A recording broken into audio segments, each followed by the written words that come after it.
Hello, property investors. It's Jo Vadillo here for Property Women, and we're going to be discussing what to look for in a builder. And I'm not talking about builders' cracks or how they actually physically show up to your property. I'm talking all about how they're going to look after your property, how they're going to build that, what they can do for you, and how you can, I guess, help facilitate the entire build process and get it right before you actually sign a contract. So let's get started. I know for those of you who are regular attendees to our webinars, you're probably a little bit fed up with hearing about this, but we always need to look at due diligence before we discuss anything to do with property. We're wanting to suggest to you now that you conduct your own research, and everything we're sharing with you is factual and it's come from research and experience that we've undertaken here at Property Women. But you always need to speak to a licensed professional before you embark on anything to do with property. So that is to make sure that the finance is handled by a broker, your accountant is looking at it from a tax benefit and how that affects you as well. Ensure that you've got a solicitor there for legal advice, especially when you're doing something like building a property from the ground up as well. And also make sure you've got the right insurances lined up along the way. And we're always in the business of making money. And I'm sorry that I'm drumming at home, but I will continue to do so. And that is, in property investing, we're all about coming out with a return that's positive. We want to see profits. We want to see equity. We want to see our community be able to build on their net worth and go again and go again and go again. So it is all about, when you come down to looking at a contract and making sure that you're cutting the right corners, if it means getting more money into your back pocket, ensuring that you're not forsaking, I guess, if you're building from scratch, that's the time that you do have a higher ceiling built in. But if you go on the cheap with flooring, that's something that can be replaced over time.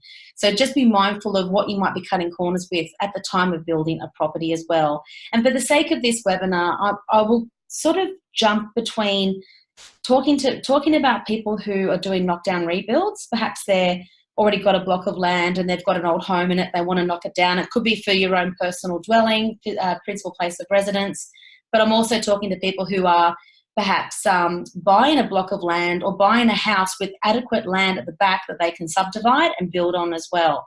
So I'm kind of cross-collateralizing everything that I'm talking about in this webinar. So I want to just touch on why new builds seem to be quite the flavour of the month right now, and there's a number of different reasons that is actually happening. I guess one of the main stimulus that started with new builds is also looking at the first homeowners grant. And in different states, you can actually visit here the firsthome.gov.au site and then go to the state that you live in, if this is applicable to you. And then you can see what benefits there are. In some states, the first homeowners grant will actually reimburse you the entirety of your stamp duty outgoings. So obviously then it's only applicable when you do a new build. So hence that's helping growing that side of construction, because we've got a housing shortage. I know it might seem crazy if you live in Sydney and we feel a bit packed in certain suburbs, but there's population growth and there's people needing homes. And we're also changing the way we live. 70 years ago, you might find mum and dad, grandma, grandpa, and, kids were all under one roof, whereas now people are choosing to, not even downsize, live alone or not marry. And so the way our family structures develop have changed over time as well. So that just means more abodes as well, and maybe only one person living in them. So just be mindful of, if you're doing this from an investment point of view, make sure you're building for the area that you're building in and what is the need and the core for home and housing in that particular location. Is it a family-centric property area? Is it something where it's more of an aging population and therefore a new build needs to factor in somebody as a tenant or a purchaser of the property, needing that ease of access coming off the street and minimising the amount of stairs internally as well. So these are just all considerations along the way. I can work out how to get to my next slide, that'll help. Here we go.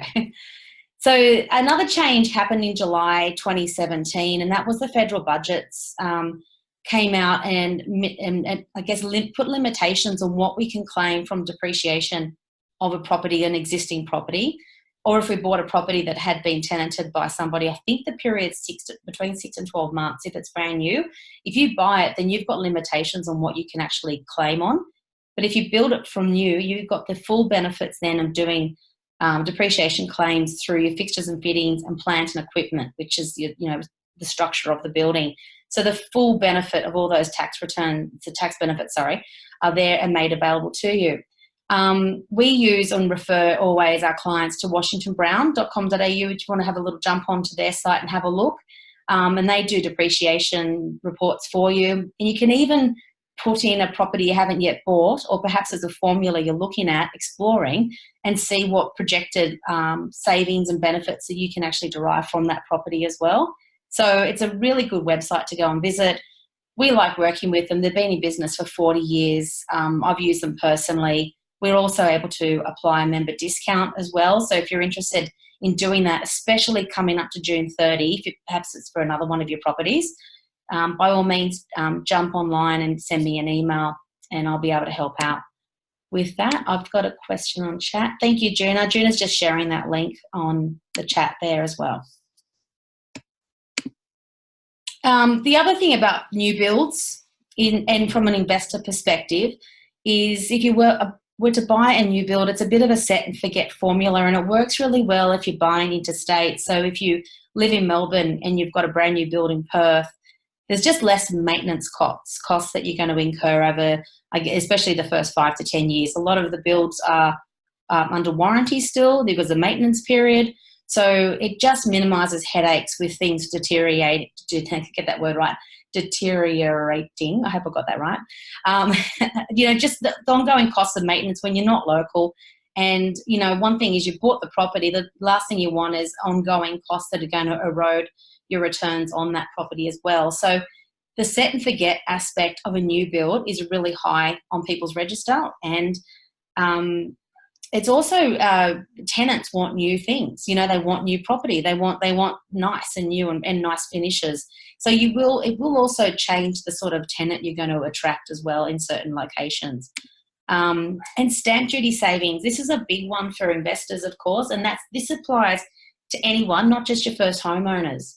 I want to explain a little bit about how the stamp duty savings works when you are building a property. And if it's a two contract scenario, so just say what you're buying initially is just the land, you're buying the land with the intent of building on it, you're paying stamp duty on the cost of the land, not the cost of the land when the build's on the property. So if the build cost is $350,000 and then you sell it for $600,000, just say it's worth $600,000, you're only paying stamp duty on that initial purchase of the land, and that is a massive savings. And depending on where you invest, the savings could be well over $10,000 on that.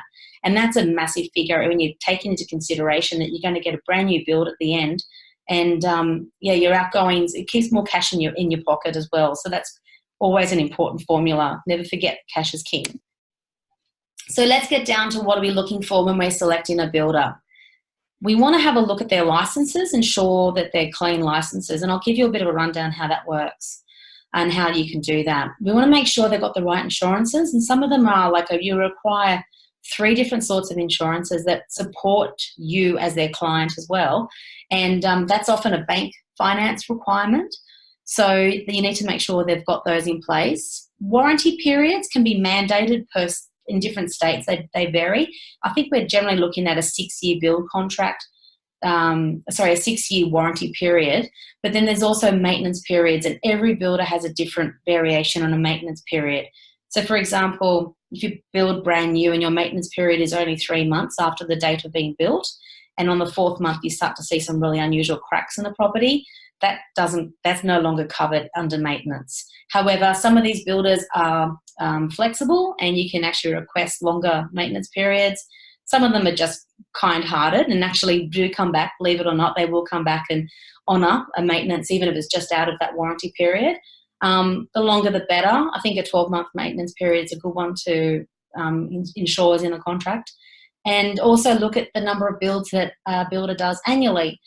It's a little bit of a fine line, because what you want to do and what you want to ensure is that they're not so busy that you're just putting a queue and there's I guess, a period of time that you've got to wait until they've got enough, key people on site that can actually get your job done. At the same time, you don't want them to be so quiet or have such a small team that you need to still wait for them to get off another job and then come around to you. So you want to ask those sorts of questions. What is the general wait period? How busy are you? How many jobs do you do on an annual basis? And understand that you're going to be looked after. And some of the bigger project builders, it depends on the areas that they do build in, but I have actually heard about them making people wait, up to 18 months for one of the examples I can think of. So that's definitely a consideration when you're ready to go. You want to make sure that they're ready to go as well. You want to be able to view the properties that they've built. If you're buying something from a display village, you can, of course, walk through and have a look at the property and get a good taste of or a sense of the finishes in that.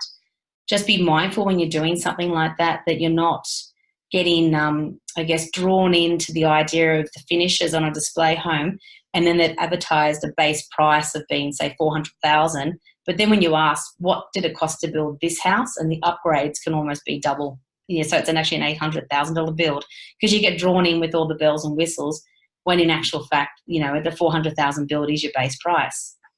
You want to also check their longevity in the industry, making sure that they have got, a few seasons behind them as well, and that they're flexible. So if you're working with a project builder, you want to make sure that they're able to make amends. So if you've got a bit of an unusual shaped block, you may want to turn a house a certain way or reposition windows to get the best benefits of view or light in the morning.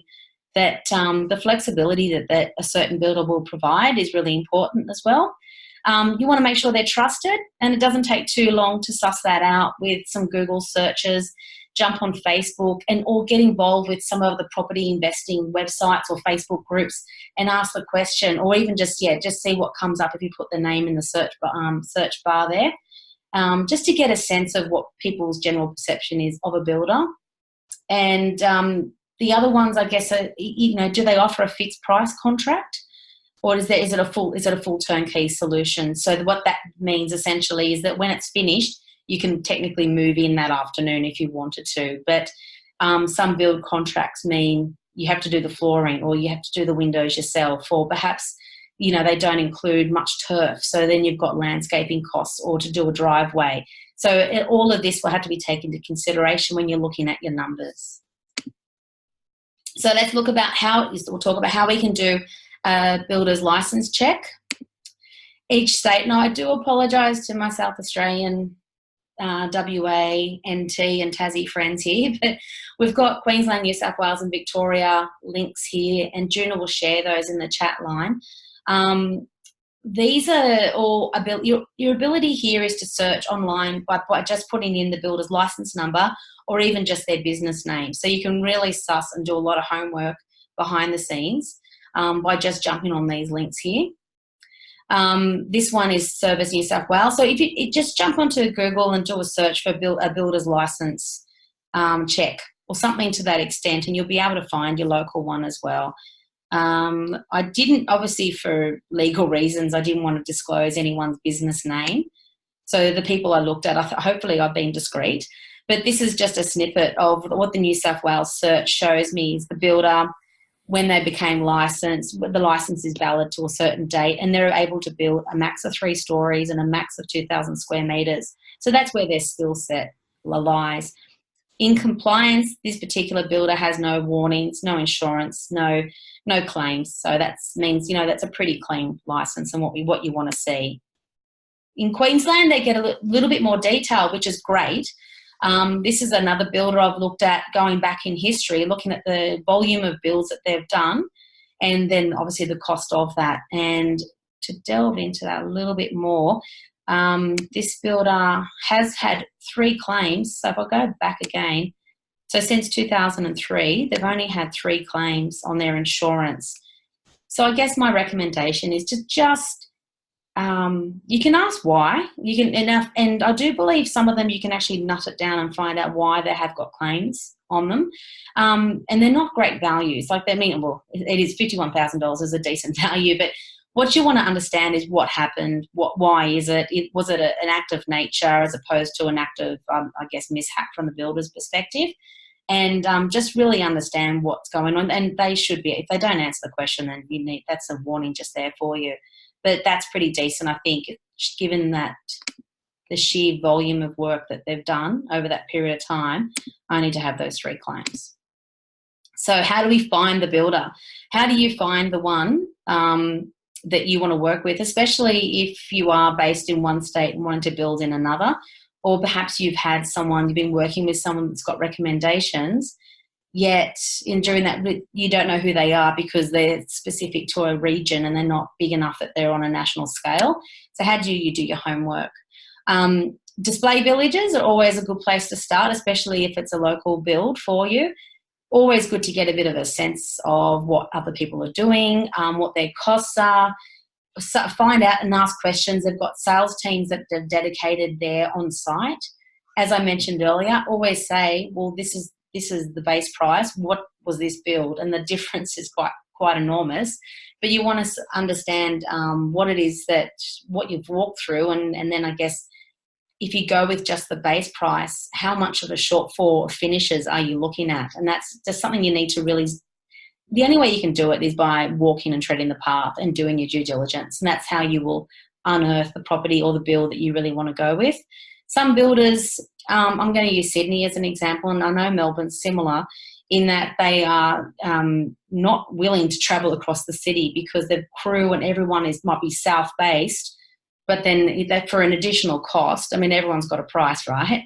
For an additional cost to your build, they will actually do a build in another part of the city. So that's another thing that needs to be negotiated. I think the key with building and asking questions is ask the question. Like, honestly, the worst outcome can be that you get told no on anything that you ask. Just be cheeky and run with it, because that's the only way you're going to find out the answers along the way. Now, wholesale price builds.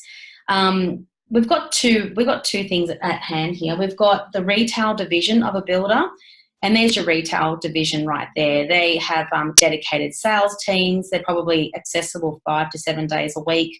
They've got a huge budget because they've got these estates and a house sitting on that estate, probably on a rent back scheme.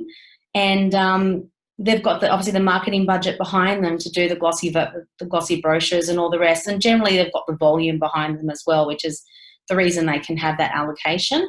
So that's your retail division of builds. And that's when you do go in and you do see, here's a price, and then if you want this and that and this and that and this, that's when your price climbs up.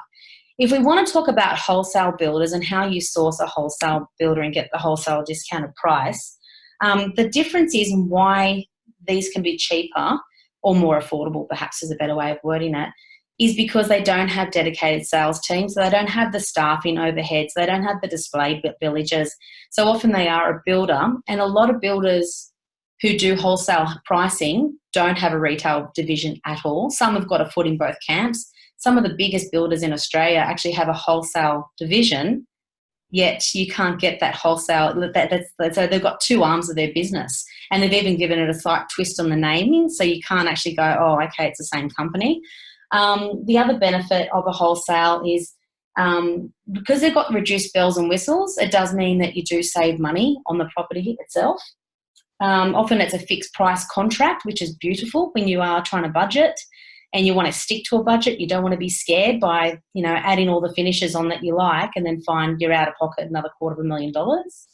And I guess that's a kind of like a concierge service, which is one of the things that we're able to offer at Property Women, is if you're looking to find a builder and want someone to negotiate on a wholesale basis, we've been able to negotiate with a number of builders, I guess a compromise on pricing, because we've got a volume of our community members. There's just that many of us that a lot of builders will actually give us really good rates for our members as well. So if you're happy for me to explore that, you can again contact me directly and I can actually shop that around for you. I can't necessarily promise anything, but I can certainly give it a good hard crack.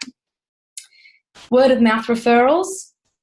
You'll always find that raging fans are always going to be happy to share a good referral. It's like when you go to a friend goes to a great restaurant. They talk about it ad nauseum, that it's good food, good experience. Same said for anything that you do. If it's a really good experience somebody's had with a builder, they're the person you'll hear raging fans I've heard of property women members have told me that they've door knocked on new builds, and they actually go and say, hey, who did it? Because they can see it's a new granny flat or a new addition to a property. So most people are really happy to share that information. And I guess the same is true, you know, when you're reading bad reviews as well. It is stressful, and it can be stressful. It can be expensive when you're building new. So this is all aspects you need to take into consideration and be discerning when you're reading bad reviews. So for the purpose of doing this webinar, I did jump onto some of the bigger builders' Google reviews, and it's like going down a vortex in time, because you wind up reading, the little bad ones make for interesting reading, and then you might find you get, you know, a dozen 5-star reviews and then one, you know, 1 star, and you read it and someone is seriously angry when they're writing this. But then when you delve into it a little bit more, you can see the builder has tried to make amends. You know, they've said, you know, please contact our customer service. I'm sorry to hear this. You know, another one I read, someone said, I've got no one by your name on our books. So you really need to pick apart a review quite, like I said, be discerning and make sure that if the review's poor, is it poor as a result of their work? Because another one I did see, the issue was actually to do with the council, and there was something outside of the builder's realm of control, and that was obviously then they got the bad review. But, you know, I guess builders and us were all governed by what council will and will not allow. So reviews, very important. Before you buy a block, get a town planner to take a look at this and have a top-line conversation with them. You really need to have them look at the block before you do make the purchase, because if your intention is to perhaps build a granny flat or build a dual key property or pull down a house and build something larger, they will be the ones that you need to speak to. You can get top-line information from the town planner on duty at the local council. If you can get through to them, sometimes it's a 24-hour delay before you can actually get somebody to assist. But town planners are imperative for you to do, and before you do anything, before you make a purchase, if you know what your long-term intent is as well. So here's, no, excuse me, there's my May West cough. I'm just going to have a glass of water.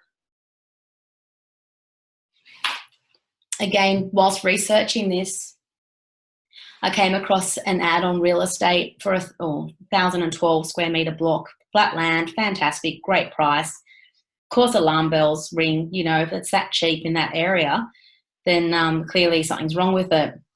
And I highlighted what's wrong with it because it says quite clearly here that it was flood affected in 1974. So they spelt the word chances wrong, but the chances of building a home are currently slim.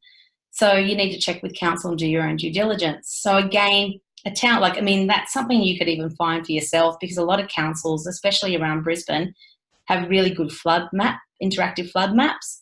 So if it sounds too good to be true, you're able to find out pretty quick sticks if it's in a flood zone, or if you can build, and there could be building restrictions as well. You may need to build something that's elevated above the ground in I guess, preparation of a flood incident as well.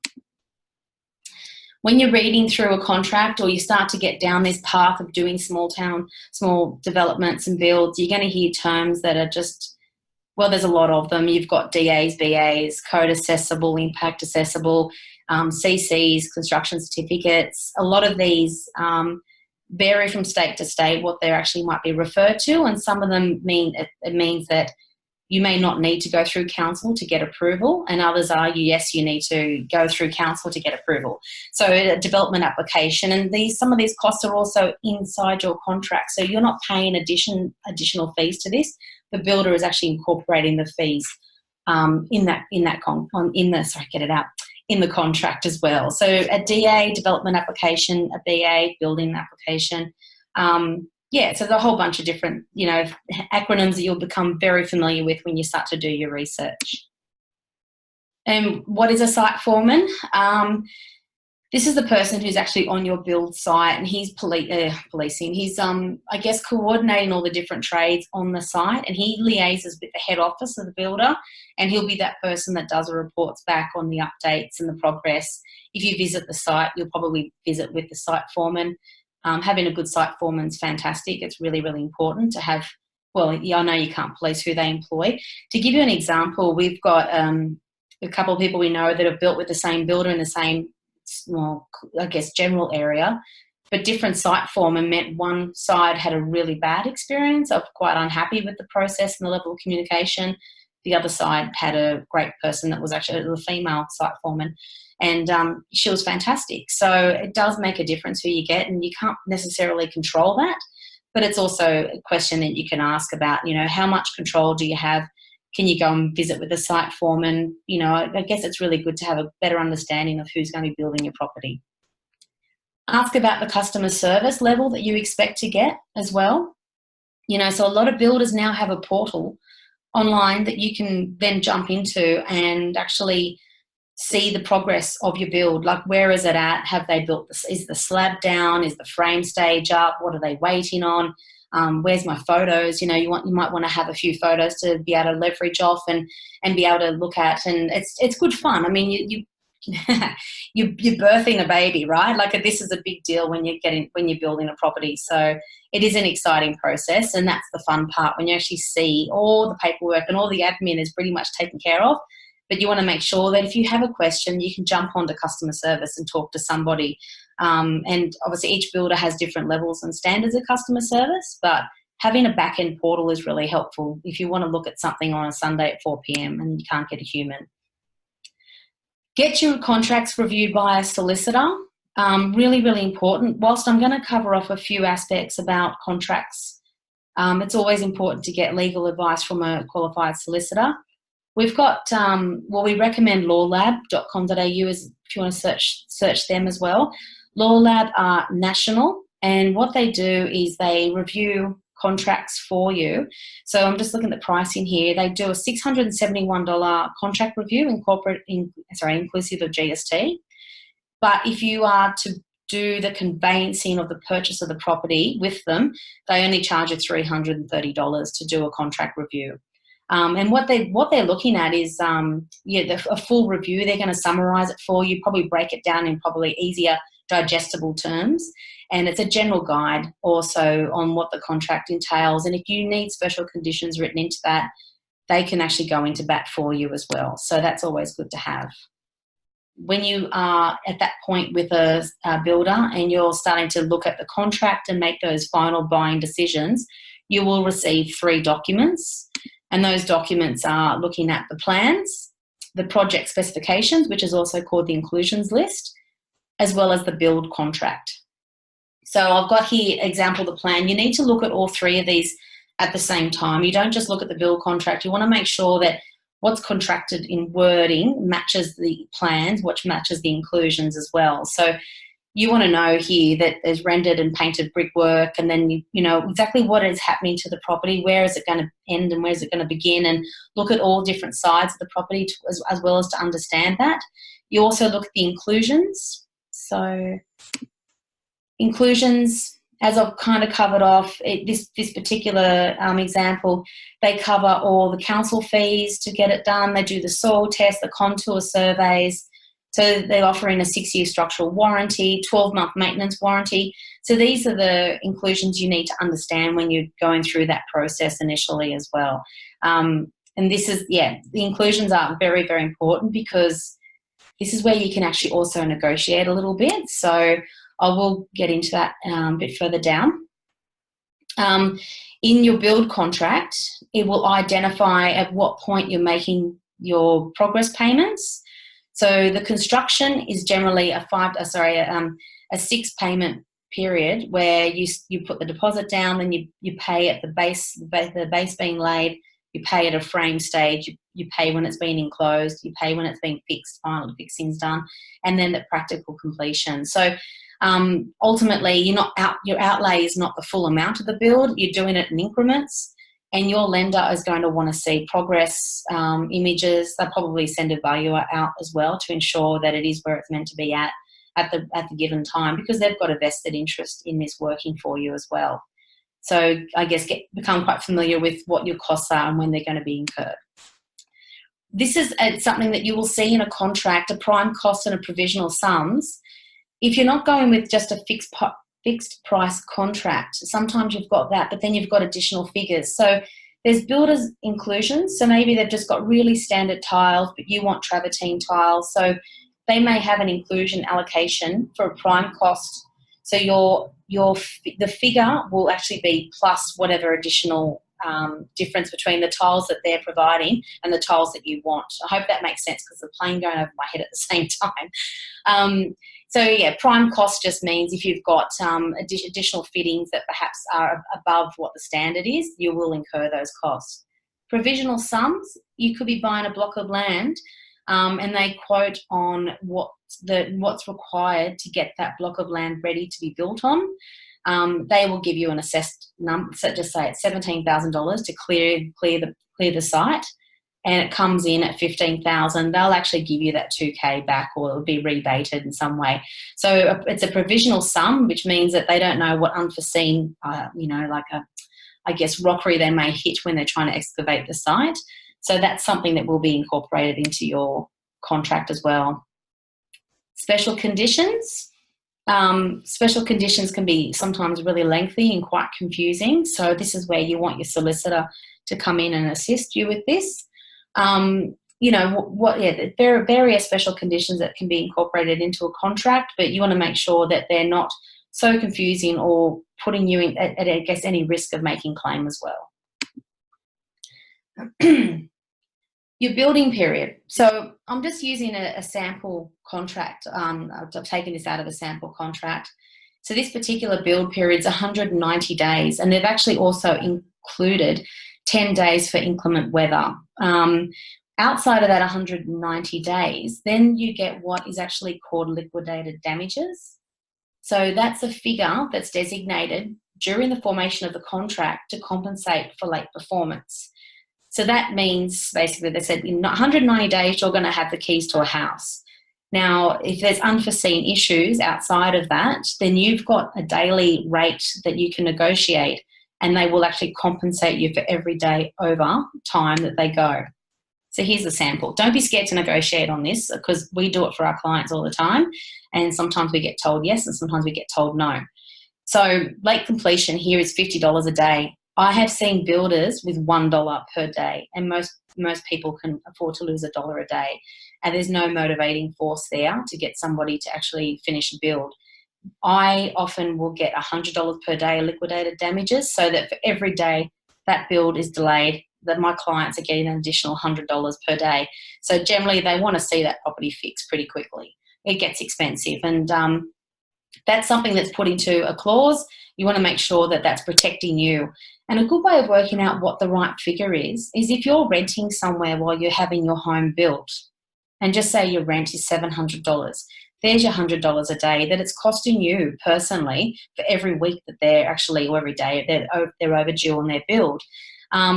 Perhaps the property that you're building is the rent return is about $700. So for every week they're delayed, you're losing $100 in rent.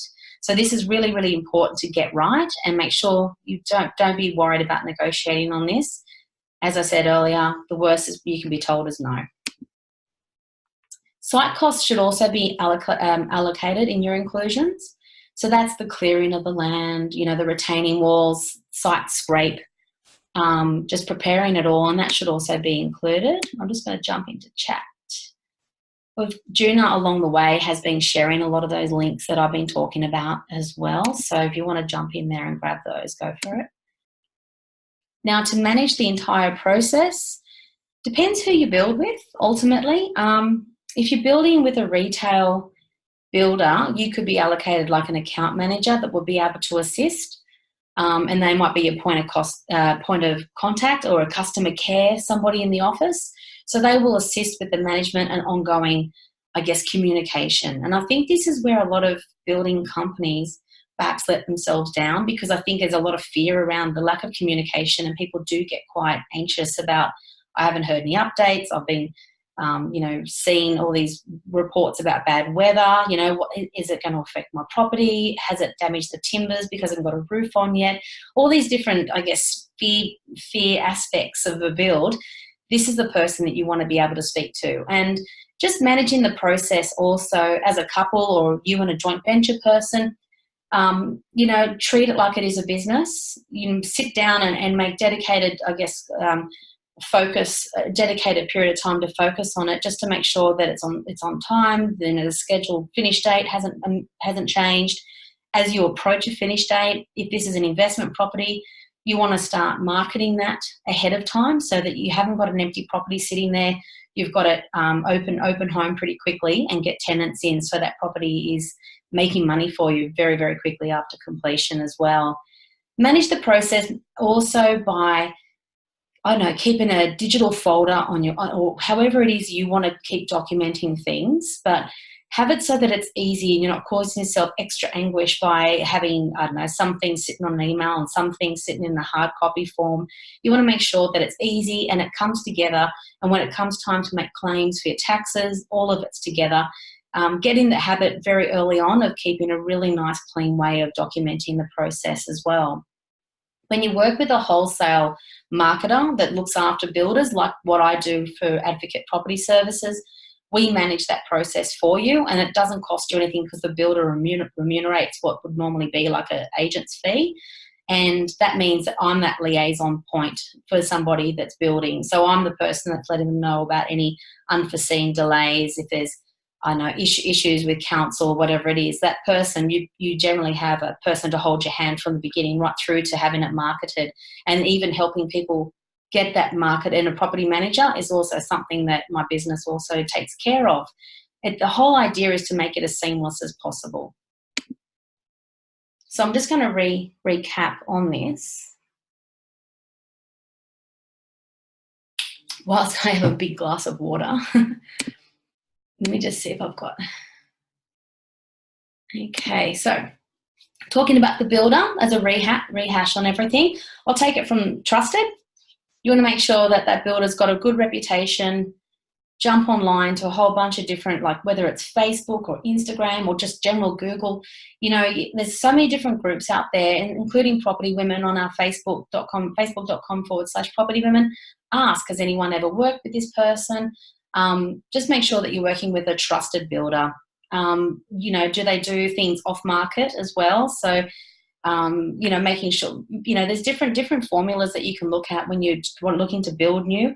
So that could mean that perhaps you are buying a house on a block and you want to subdivide it as well, and then you can actually get the builder to come in and give you a quote to make sure that the build price and the value of the land isn't overcapitalizing as well. So you want to work with a builder who's willing to go that little extra mile for you as well.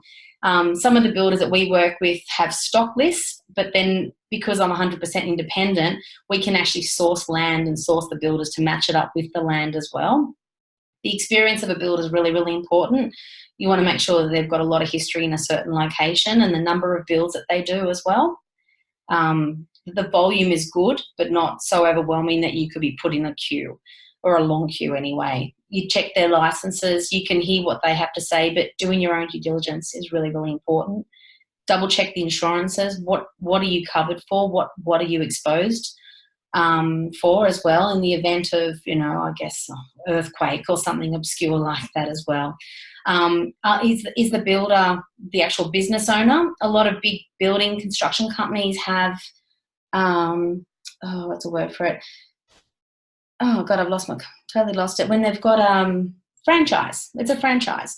So that they've got different owners, they're all under the same banner, but obviously that means, like any franchise, some of them are run better than others. So the company could have a fantastic reputation, but the local builder actually falls short of that. You also want to make sure that they're flexible and that they are willing to make changes. So you might find that, you know, the project home or the build that you're quite, you know, I guess you're taken with, if it doesn't suit your block, you might have a really unusual shaped block, or maybe you've got a particularly beautiful, outlook.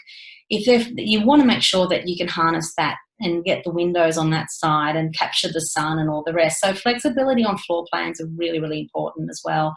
And I know we've done this with clients before who've got young kids.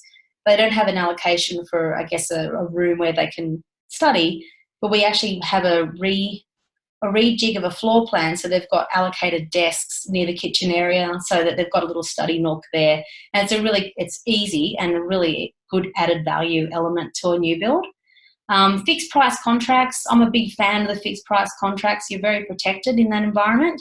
It does mean that if the builder's made a mistake, you should not incur any additional fees to that. And by mistake, I mean they might have misjudged a retaining wall cost or something like that. And that means you know what you're up for and you know when your payments are due. You want full turnkey. So again, double check your inclusions, because I do know people have been caught out with, oh, these guys are much cheaper than the other, but what you don't realise is that you've got to then pay for additional landscaping, driveway, sometimes it's your window dressing, sometimes it's your flooring. So all these letterboxes, clothesline, all these things really in a full turnkey is where the value is at. So I'm a massive advocate for having a full turnkey property, because that's when you can keep a cap on what your outgoings are. It's very, very hard otherwise to know what your full out-of-pocket expenses are going to be until completion. And again, look at wholesale builders, because you can save a lot of money because they don't have the same overheads and the same level of marketing budgets as some of the bigger guys. Ultimately, you pay for that. So I'm a big advocate for doing business with the wholesale builders. So that's how we can help you. If you're looking to build at the moment, or perhaps you've been talking to a few builders and you're not quite sure yet, you're not quite sure, is this the right one, or perhaps I can get a better price, I'm more than happy to have a look at that and give that a review as well. I'm happy to, as a client, review inclusions and assist with that process as well. But if you've already gone down the path of having signed a contract, unfortunately, I'm unable to, fix what might be already done. But if this is a planning process for you, I'd be more than happy to find out if there's a way that we can help you, even just sourcing a really good standard finish or builder in a particular location. And it doesn't matter where it is in Australia, because I can do a lot of due diligence from the benefit of a phone and a laptop. Some exciting news that's coming up. I'm at the moment looking at doing a Experience Brisbane bus tour as well, and that's going to be focusing on the new builds and newer constructions as well. And what that will also provide is, some classroom time, and I'll bring on board a broker and an accountant and also a builder. So you can actually physically go to some of these newer estates that you're hearing a lot about now and find out for yourself where it is, what are they looking at, how do you do the numbers, how do you do the feasibility, and break that down. So if you're an investor and that's the kind of, the focus of where you want to go, we're hoping to do that around mid-August. I want to announce a firm date sooner rather than later, because at the moment flights are super cheap from every capital city into Brisbane, when you're planning 8 weeks in advance, that is. It will be super exciting because I have negotiated with a builder. He does really, his build is a $7 million property, and he also uses the same team and the same trades on the smaller builds as well. So if you're building a property for $516,000, you're getting the same tradies on site as the ones who are doing the much, much bigger and more polished finishes. But that just says a lot about the calibre of the finishes that this particular builder does. So I'm putting that all together myself at the moment, but it'll be really, really good fun. And I would love, if you're interested in that particular neck of the woods, if you'd like to know more, by all means, quickly email me, jo@propertywomen.com.au, and I'll be announcing those dates soon and be sure to let you know first up. So how am I going for time? I'm always, 45 minutes on the nose. I actually didn't plan that, but it worked out beautifully. Hit me up with any questions. If you can jump into the chat now, and hopefully I can help answer them. Just a reminder that Juna has also shared here the details for Fair Trade in New South Wales, the online services in Queensland as well. What I found interesting was in Victoria, they reference the builders as the practitioners. And then we've got the details for Law Lab. Law Lab look after property women really well. So please be sure, if you do what we want, I can do an introduction for you. But we do volume work with a lot of these, businesses that are on a national scale. And therefore I'm able to give you, a discount or a benefit as a result of the volume we do. So that applies to Washington Brown, as well as Law Lab and a lot of these other builders as well. So I'll be happy to help anyone who's in our community as well. You can visit advocateservices.com.au to find out how we work. And what's Juna putting up? Upcoming events, thank you. We've got another webinar in 2 weeks as well. So if there's no further questions, hey Lee. Oh, good. So starting to outline plans, that's awesome. It's a big progress. It's a big process, I should say. It's because I'm doing this myself personally as well. So I understand. I've just gone through the whole town planner and DA, and then the council says this and the council says that, and it goes back and forth, and it becomes a little bit more blown out than you'd like sometimes. But what I'm doing with my own is I have got approval to do a subdivision, and it's an existing house, and I'm going to put a dual key property at the back of this, but I've got 2 on the go, but this is the one that's going to be the first I do, a dual key property at the back, which means I need to have allocation for driveway, making sure there's enough, enough frontage on the property, make sure that, if I've got 2 dwellings at the back as a dual key property, there's enough room for cars, off-street parking, or take all that into consideration as well. So it is a big process, and it's fun and it's rewarding.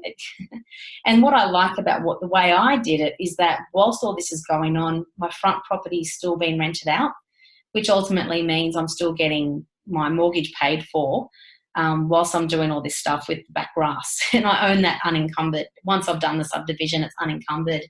I guess another thing, if you are looking to buy land, and I know some members have already got land that's got 2 titles on it.